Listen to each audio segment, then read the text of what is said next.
بسم الله الرحمن الرحیم. اللهم صل علی محمد و آل محمد و عجل فرجهم. سلام بینندگان عزیز، به این بخش خبری خوش آمدید. وزیر کشور گفت از 6 میلیون اتباع خارجی در کشور حداقل 2 میلیون غیر مجاز هستند. به گفته آقای مومنی از ابتدای سال تا کنون بیش از 1 میلیون نفر از اتباع غیر مجاز در مرز تحویل داده شده‌اند.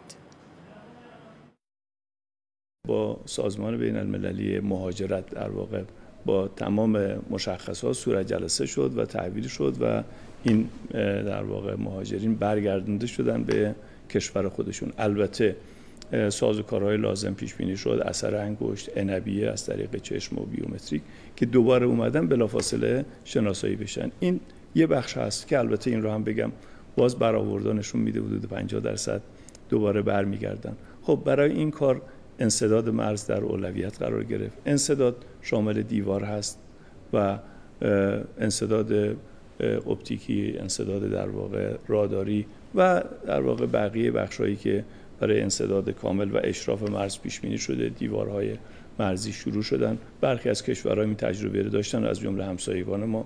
مؤثر بوده. نمیتونیم بگیم 100% جلو رو میگیره، ولی یک مانع خیلی جدی میشه در تردد. مدیر کل گمرکات خراسان جنوبی از افزایش 59% صادرات کالا در این استان خبر داد و گفت در 10 ماه امسال تعداد 23710 دستگاه کامیون و ارزش 612 میلیون و 342218 دلار حامل شکر، آرد، فوفل، روغن خوراکی و کود شیمیایی از ترکیه، امارات متحده عربی، روسیه و اندونزی از طریق گمرک ماهیرود به کشور افغانستان ترانزیت شده است. به گفته آقای کوهگرد، ترانزیت کالا به افغانستان از نظر تعداد کامیون 118% و از نظر وزن 46% افزایش داشته است. همزمان با شب میلاد امام حسین علیه السلام، مراسم 40مین سالگرد تأسیس مؤسسه خیریه سید الشهدای افغانستانی های مقیم ایران در مشهد برگزار شد. این مؤسسه خیریه در سال 63 با هدف حمایت از خانواده های شهدای افغانستان در جنگ علیه شوروی و به همت تعدادی از مجاهدان و خیران افغانستانی در ایران پایه‌گذاری شد. این مجموعه در طرح‌های مختلف درمانی، آموزشی، حمایت و کمک به ایتام و خانواده‌های کم برخوردار افغانستان خدمات ارائه می‌دهد. در طول از 40 سال در زمینه‌های معیشتی، در زمینه‌های بهداشتی و صحی، در فصلهای مختلف سال، زمستان و تابستان، برای مردم نیازمند کمک‌های داده و همچنین در زمینه‌های مختلف فرهنگی و امورات مختلف، مسکن‌سازی، مدرسه سازی و سایر امورات خیر گام‌های خوبی به حمدالله ورداشتیم. مردم افغانستان قدردان حمایت‌های ایرانیان. افغانستانی‌ها کمک‌های ایران را در روزهای سخت فراموش نکرده و آنها آن را ارزشمند می‌دانند.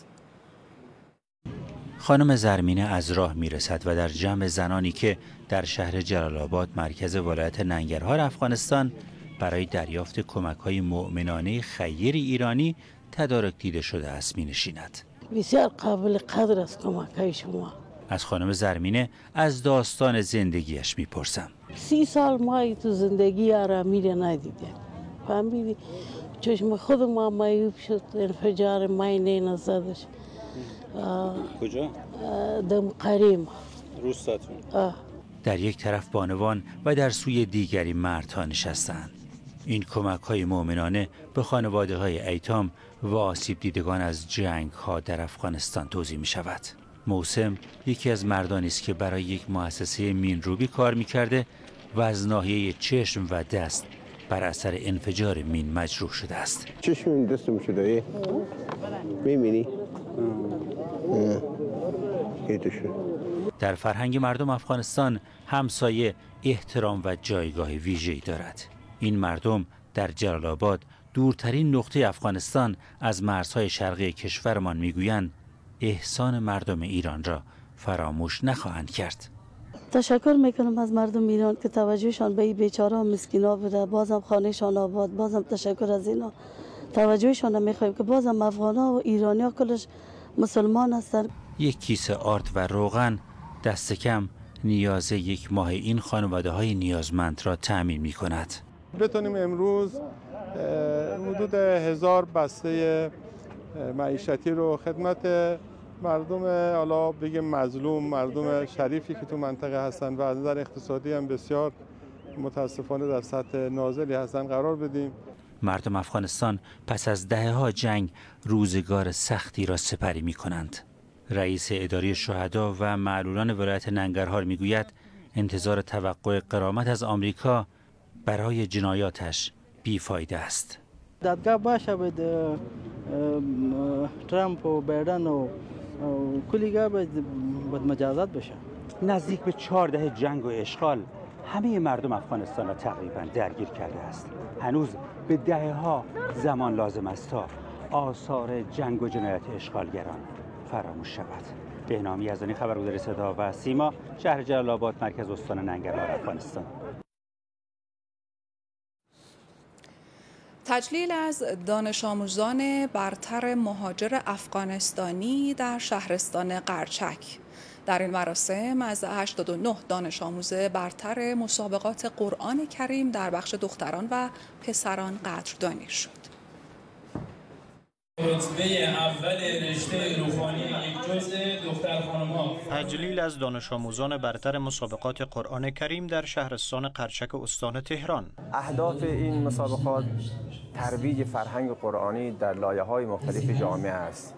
به خاطر همین در راستای همین اهداف ما مسابقات را در پایه‌های مختلف از مهد کودک گرفته تا رشته قرائت بزرگسال را این دفعه برنامه‌ریزی و اجرا نمودیم. این برنامه با هدف تشویق و ترویج فرهنگ قرآنی در میان نونهالان، جوانان و بزرگسالان در رشته‌های مختلف برگزار شد. من 2 سال کتاب آموزشی کار کردم، بعد از اون 4 سال تجوید کار کردم، بعدش هم وارد ترتیل شدم. حداقل روزی 500 بار هر آیه رو گوش کنیم، مو به مو کلمات رو یاد بگیریم تا بتونیم اون تلاوت رو ادا کنیم و اجرا کنیم. مربیان آموزش قرآن را گام مهم در جهت تقویت اخلاق و معنویت می‌دانند. سعی می‌کنیم که انشاءالله فرهنگ قرآنی رو پیاده کنیم در جامعه، در کنار برادران انصار. شاگردانی داشتیم که در مسابقات منطقه‌ای مدرسه، استانی مدرسه و حتی مسابقات سراسری هم شرکت کردند. در طول سال کلاس‌های مختلفی در رشته‌های